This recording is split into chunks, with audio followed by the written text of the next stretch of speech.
qui mène à la justice. Mais ils ont abandonné les commandements de Dieu qu'on leur avait appris. Dans ce cas, il aurait mieux valu qu'ils ne connaissent pas ce chemin. Maintenant, ce qui leur est arrivé montre la vérité de ce proverbe. Le chien mange de nouveau ce qu'il a vomi. Et le cochon qui vient d'être lavé recommence à se rouler dans la boue. Le Seigneur va venir. Amis très chers, voici déjà la 2e lettre que je vous écris. Dans ces 2 lettres, je fais appel à vos souvenirs pour vous aider à penser d'une manière correcte. Souvenez-vous des paroles que les saints prophètes ont dites autrefois. Souvenez-vous aussi des commandements que les apôtres vous ont enseignés. Ce sont les commandements du Seigneur, le Sauveur. Tout d'abord, voici ce que vous devez savoir. Dans les derniers jours, des gens vont venir. Ils vivront en suivant seulement leurs désirs mauvais. Ils se moqueront de vous en disant « Jésus a promis de venir, n'est-ce pas ? Eh bien, où est-il ? En effet, nos pères sont morts, pourtant tout est comme avant depuis la création du monde. » En disant cela, ils oublient une chose. Le ciel et la terre ont été créés voici très longtemps. Par sa parole, Dieu a fait sortir la terre de l'eau, et il l'a formée avec de l'eau. C'est également avec de l'eau de la grande inondation, que le monde d'autrefois a été détruit. De la même façon, la parole de Dieu garde en réserve le ciel et la terre d'aujourd'hui pour le jour où les ennemis de Dieu seront jugés. Ce jour-là, le ciel et la terre seront détruits par le feu. En tout cas, amis très chers, n'oubliez pas ceci. Pour le Seigneur, un jour est comme 1000 ans, et 1000 ans sont comme un jour. Le Seigneur va bientôt accomplir sa promesse. Pourtant, certains disent qu'il est en retard. En fait, il est patient avec vous. Il ne veut pas que certains meurent pour toujours, mais il veut que tous arrivent à changer leur vie. Le jour du Seigneur viendra comme un voleur. Ce jour-là, le ciel disparaîtra avec un bruit terrible. Le feu détruira les étoiles du ciel. La terre et les actions de ses habitants seront jugées.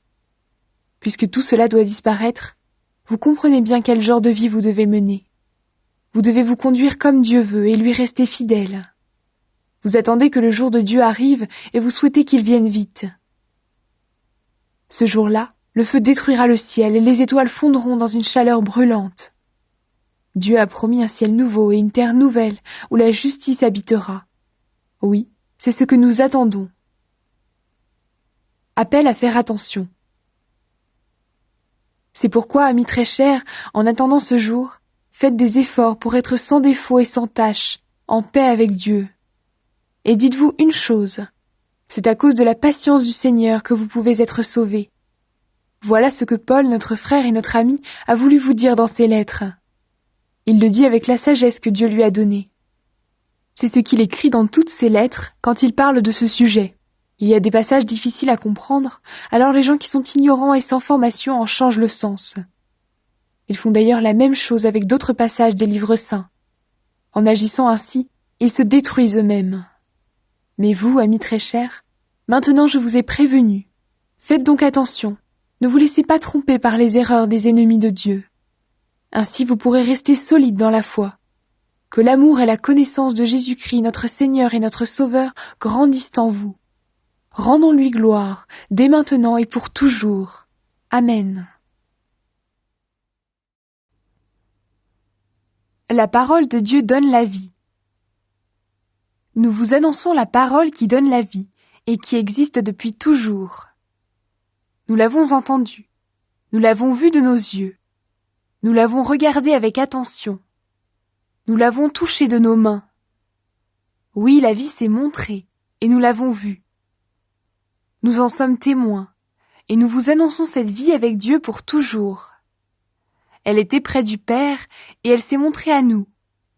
Cette vie, nous l'avons vue et nous l'avons entendue. Nous vous l'annonçons à vous aussi. Ainsi vous serez unis à nous. Ensemble, nous serons unis au Père et à son Fils Jésus-Christ. Nous vous écrivons cela pour que notre joie soit totale. Marchez dans la lumière. Voici le message que nous avons entendu de la bouche de Jésus-Christ, et nous vous l'annonçons. Dieu est lumière. En lui, il n'y a pas de nuit. Nous disons peut-être, nous sommes unis à Dieu. Mais si en même temps, nous marchons dans la nuit, nous mentons et nous ne faisons pas sa volonté. Dieu est dans la lumière. Alors si nous aussi, nous marchons dans la lumière, nous sommes unis les uns aux autres, et le sang de Jésus, son Fils, nous purifie de tous les péchés. Nous disons peut-être, nous n'avons pas de péché. Mais nous nous trompons, et la vérité n'est pas en nous. Dieu fait ce qu'il promet, et il est juste. Alors si nous avouons nos péchés, il nous les pardonnera, et il enlèvera tout le mal qui est en nous. Nous disons peut-être, nous n'avons pas commis de péché. Dans ce cas, nous faisons de Dieu un menteur, et sa parole n'est pas en nous. Mes enfants, je vous écris ces choses-là pour que vous évitiez de commettre des péchés. Mais si quelqu'un commet des péchés, nous avons un défenseur devant le Père, c'est Jésus-Christ, le juste.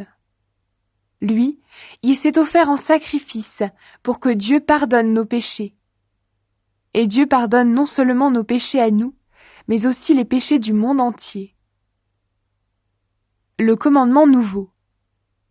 Si nous gardons les commandements de Dieu, nous savons que nous connaissons Dieu. Si quelqu'un dit « Je connais Dieu », mais s'il n'obéit pas à ses commandements, c'est un menteur, la vérité n'est pas en lui.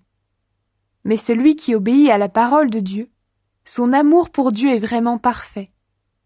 Ainsi nous savons que nous sommes unis à Dieu. Si quelqu'un dit « Je reste uni à Dieu », il doit vivre comme Jésus-Christ a vécu. Amis très chers, ce n'est pas un commandement nouveau que je vous écris, c'est un commandement ancien. Vous l'avez reçu depuis le début. Ce commandement ancien, c'est la parole que vous avez entendue. Et pourtant, je vous écris un commandement nouveau, qui est vraiment nouveau en Jésus et doit l'être en vous. En effet, la nuit s'en va, et la vraie lumière brille déjà. Si quelqu'un dit « Je suis dans la lumière », mais s'il déteste son frère ou sa sœur, celui-là est encore dans la nuit. Celui qui aime son frère ou sa sœur reste dans la lumière, il ne risque pas de tomber dans le péché. Mais celui qui déteste son frère ou sa sœur est dans la nuit, il marche dans la nuit. Il ne sait pas où il va, la nuit l'a rendu aveugle. Appel à faire ce que Dieu veut. Mes enfants, dans cette lettre, je vous dis, Dieu pardonne vos péchés grâce au nom du Christ. Vous, les parents, je vous dis, vous connaissez celui qui existe depuis toujours. Vous, les jeunes, je vous dis, vous avez vaincu le mauvais. Vous, les enfants, je vous dis encore, vous connaissez le Père. Vous, les parents, je vous dis encore, vous connaissez celui qui existe depuis toujours. Vous, les jeunes, je vous dis encore, vous êtes forts, la parole de Dieu reste en vous, et vous avez vaincu le mauvais. N'aimez pas le monde, ni ce qui est dans le monde. Si quelqu'un aime le monde, il n'aime pas Dieu le Père. Voici ce qu'on trouve dans le monde. Les mauvais désirs que chacun porte en soi, l'envie de posséder ce qu'on voit, et l'orgueil qui vient de la richesse. Eh bien tout cela ne vient pas du Père, mais du monde. Le monde ne dure pas, et les mauvais désirs ne durent pas non plus. Mais celui qui fait ce que Dieu veut, celui-là vit pour toujours. Des ennemis du Christ sont dans la communauté. Mes enfants, c'est bientôt la fin des temps. Vous avez entendu dire, l'ennemi du Christ arrive. Maintenant, beaucoup d'ennemis du Christ sont déjà là. C'est pourquoi nous le savons, c'est bientôt la fin des temps. Ces gens-là sont partis de notre communauté, mais ils n'étaient pas nos frères et nos sœurs. S'ils avaient été nos frères et nos sœurs, ils seraient restés avec nous. Maintenant c'est clair, ces gens-là n'étaient pas nos frères et nos sœurs. Mais vous, vous avez reçu l'Esprit de Dieu, c'est le Christ qui vous l'a donné. Voilà pourquoi vous tous, vous connaissez la vérité.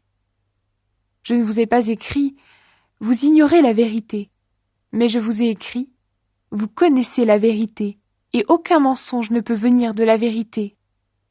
Qui est le menteur? C'est celui qui dit, Jésus n'est pas le Christ. Voilà l'ennemi du Christ, il rejette